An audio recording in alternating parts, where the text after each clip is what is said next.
नमस्कार साथियों।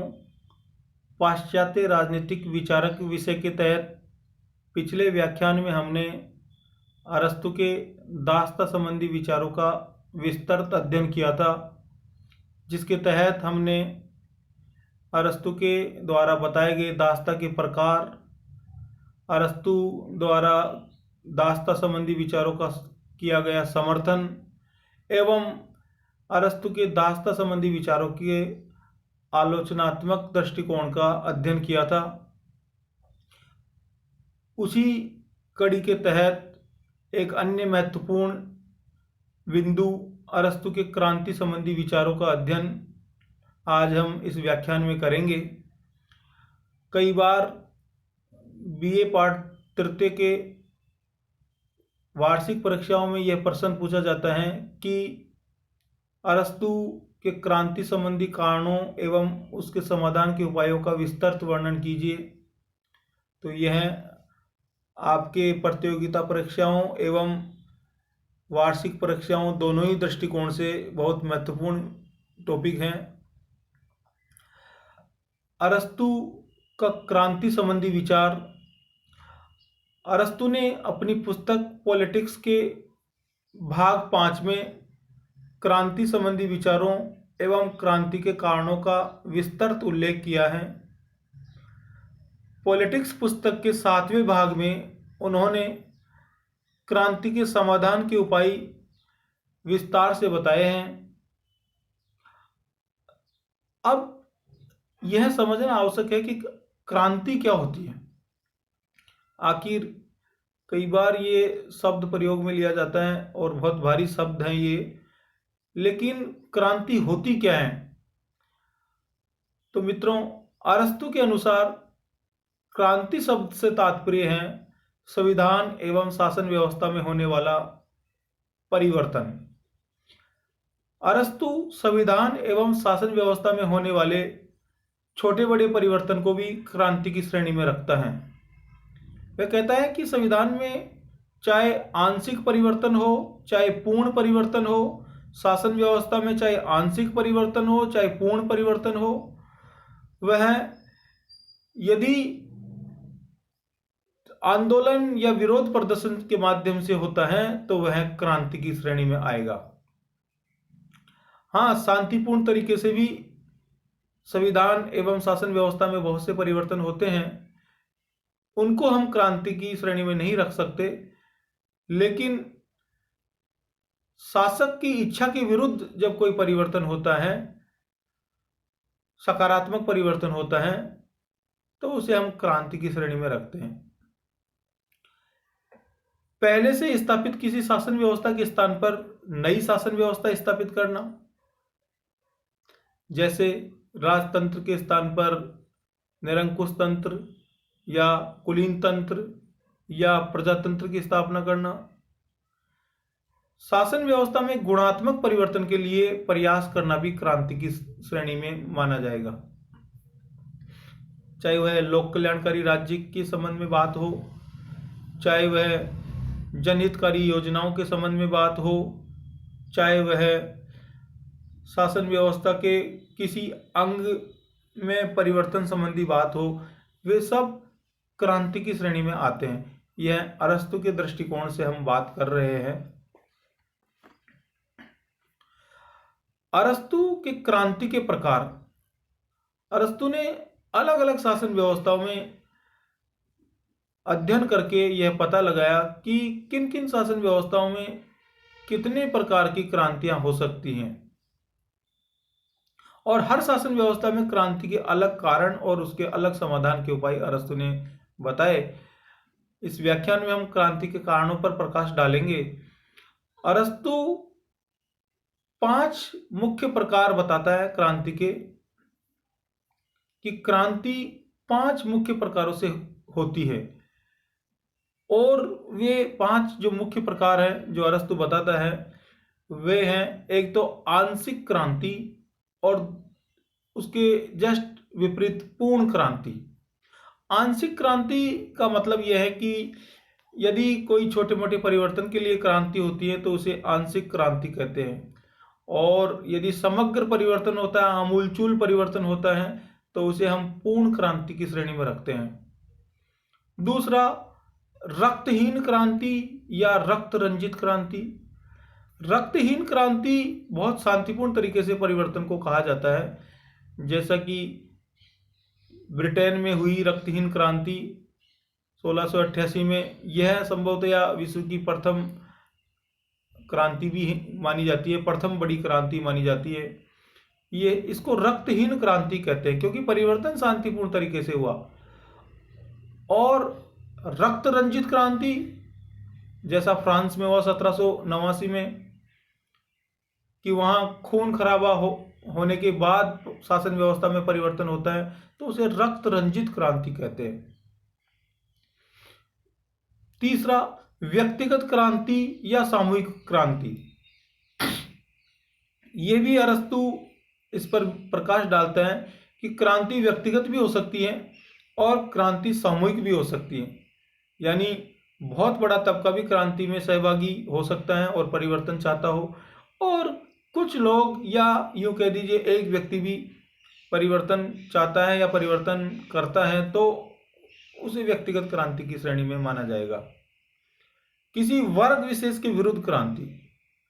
कई बार किसी वर्ग विशेष के विरुद्ध क्रांति हो जाती है, जैसे धनी लोगों के विरुद्ध क्रांति, शोषण करने वालों के विरुद्ध क्रांति, या किसी राजकुल के परिवार विशेष के लोगों के विरुद्ध की जाने वाली क्रांति, या शासन में जो प्रशासकों की भूमिका होती है उनके विरुद्ध की जाने वाली क्रांति। तो वर्ग विशेष के विरुद्ध जो जन आंदोलन होता है उसे हम वर्ग विशेष के विरुद्ध क्रांति की श्रेणी में रखेंगे। और अंतिम है वाग्वीरों की क्रांति। तो अरस्तु ने अपने व्याख्यान में अपने सिद्धांतों के तहत क्रांति के मोटे मोटे ये 5 प्रकार बताते हैं, लेकिन इन 5 प्रकारों में ही उसके 10 प्रकार छुपे हुए हैं, क्योंकि एक उसके विपरीत है। अरस्तु के क्रांति के कारण है। अरस्तु क्रांति के कारणों पर बहुत विस्तृत प्रकाश डालता है कि क्या कारण हो सकते हैं क्रांति के, और किस किस शासन व्यवस्था में किस किस प्रकार की क्रांतियां हो सकती हैं। तो क्रांति के कारण उन्होंने 3 भागों में क्रांति के कारणों को विभाजित किया है। एक तो सामान्य कारण, क्रांति के सामान्य कारण, विशेष कारण और विशेष व्यवस्थाओं में विशेष कारण। तो इस प्रकार अरस्तु ने क्रांति के 3 मोटे मोटे फेज बताए हैं कारणों के रूप में। सामान्य कारण, सामान्य कारणों में क्या आएगा? एक तो असमानता एवं अन्याय। यदि किसी के साथ असमानता होती है या अन्याय होता है तो ये सामान्य कारण माना जाएगा क्रांति का। विशेष कारण, विशेष कारण यदि शासन व्यवस्था में भय, घृणा, संविधान की अवहेलना, अयोग्य लोगों का शासन, छोटी मोटी घटनाओं की अनदेखी करना, यह क्रांति के विशेष कारणों के तहत गिना जाएगा। छोटी मोटी जो घटनाएं होती है उनकी अनदेखी करना, क्योंकि छोटी घटनाएं कभी बहुत विकराल रूप ले सकती हैं। अयोग्य लोगों का शासन, जब आप योग्य लोगों को दरकिनार करके अयोग्य लोगों को शासन सत्ता में सहभागी बनाओगे तो लोगों में आक्रोश बढ़ेगा और लोग क्रांति के मार्ग पर निकल पड़ेंगे। संविधान की अवहेलना, संविधान की अवहेलना करना भी क्रांति का बड़ा कारण है, क्योंकि संविधान की अवहेलना करने से शासन व्यवस्था, प्रशासन व्यवस्था छिन्न भिन्न हो जाती है और देखते ही देखते कब यह विकराल क्रांति के रूप में परिवर्तित हो जाती है इसका पता भी नहीं लग पाता। और भय और घृणा, ये विशेष कारण। अब विशेष व्यवस्थाओं में क्रांति के विशेष कारण, इस पर अरस्तु प्रकाश डालता है। और अरस्तु ने जो 6 शासन व्यवस्थाएं बताई, 3 शासन के शुद्ध रूप और 3 शासन व्यवस्था के विकृत रूप, उन 6 शासन व्यवस्थाओं में उन्होंने अलग अलग प्रकार से क्रांति के कारणों का उल्लेख किया। जैसे सबसे पहले राजतंत्र, राजतंत्र में विशिष्ट व्यक्ति का अपमान करना और राज परिवार में कलह, यह क्रांति का कारण हो सकता है। यदि मान लो कोई विशिष्ट व्यक्ति है और उसका अपमान कर दे, आपने देखा होगा कि किस प्रकार कौटिल्य के अपमान से मगध राज्य छिन्न भिन्न हो गया, नंद वंश का समूल नाश हो गया और एक विशाल मौर्य साम्राज्य की स्थापना हुई। तो विशिष्ट व्यक्ति का अपमान करना बड़ी क्रांति के रूप में उभर कर सामने आ सकता है, जैसा कि मैंने अभी बताया, नंद वंश का नाश होना। राज परिवार में कलह, कई बार राज परिवार में कलह हो जाता है तो ये भी क्रांति का कारण होता है। चाहे आप शाहजहाँ के पुत्रों के मध्य आपसी झगड़ों को देख लीजिए, चाहे आप हुमायूं जो 4 भाई थे उनके मध्य आपस में झगड़ों को देख लीजिए, तो ये राज परिवार में कलह हो जाता है, इससे भी क्रांति देखने को मिलती है। निरंकुश तंत्र, निरंकुश तंत्र में भी क्रांति के अपने विशिष्ट कारण होते हैं। एक तो किसी वर्ग विशेष या किसी व्यक्ति विशेष से अधिक घृणा करना, दूसरा उन लोगों पर अधिक अत्याचार करना, इससे भी क्रांति होती है निरंकुश तंत्र में। आपने देखा कि हिटलर ने यहूदियों पर किस प्रकार अत्याचार किया, और फिर बाद में जब द्वितीय विश्व युद्ध हुआ तो आपने देखा होगा कि किस प्रकार हिटलर यानी जर्मनी और मुसोलिनी यानी इटली को पराजय का सामना करना पड़ा, क्योंकि पूरे जो अन्य देश थे वो सब एकत्रित होकर संगठित होकर उनके विरुद्ध खड़े हो गए। कुलीन तंत्र, कुलीन तंत्र में क्रांति का मुख्य कारण है गरीबों का अत्यधिक शोषण करना, क्योंकि कुलीन तंत्र में अमीर लोगों, धनाढ्य लोगों को तो प्राथमिकता दी जाती है, लेकिन गरीब लोगों का शोषण करना, और गरीब लोगों का शोषण कभी भी क्रांति के विस्फोट के रूप में उभर कर सामने आ सकता है। धनिक तंत्र, धनिक तंत्र में क्रांति, जो कुलीन तंत्र का विकृत शासन है, शासन व्यवस्था है, उसमें क्रांति का जो कारण है वह है आंतरिक गुटबाजी। लोगों में आंतरिक रूप से गुटबाजी का होना, लोगों का संगठित होना और शासन व्यवस्था के विरुद्ध साजिश रचना, तो ये धनिक शासन व्यवस्था में क्रांति के कारण हो सकते हैं। संवैधानिक तंत्र में क्रांति का जो मुख्य कारण है वह है विधि की अवहेलना करना, यानी कानून की अवहेलना करना, कानून को नहीं मानना, यह संवैधानिक शासन व्यवस्था में क्रांति का मुख्य कारण है, क्योंकि कानून को पालन नहीं करोगे तो क्रांति हो जाएगी। भीड़ तंत्र, ये जो संवैधानिक तंत्र का विकृत रूप है भीड़ तंत्र, जिसको प्रजातंत्र भी अरस्तु ने कहा, क्योंकि प्रजातंत्र का शुद्ध रूप पॉलिटी है, लेकिन इसका विकृत रूप है भीड़ तंत्र।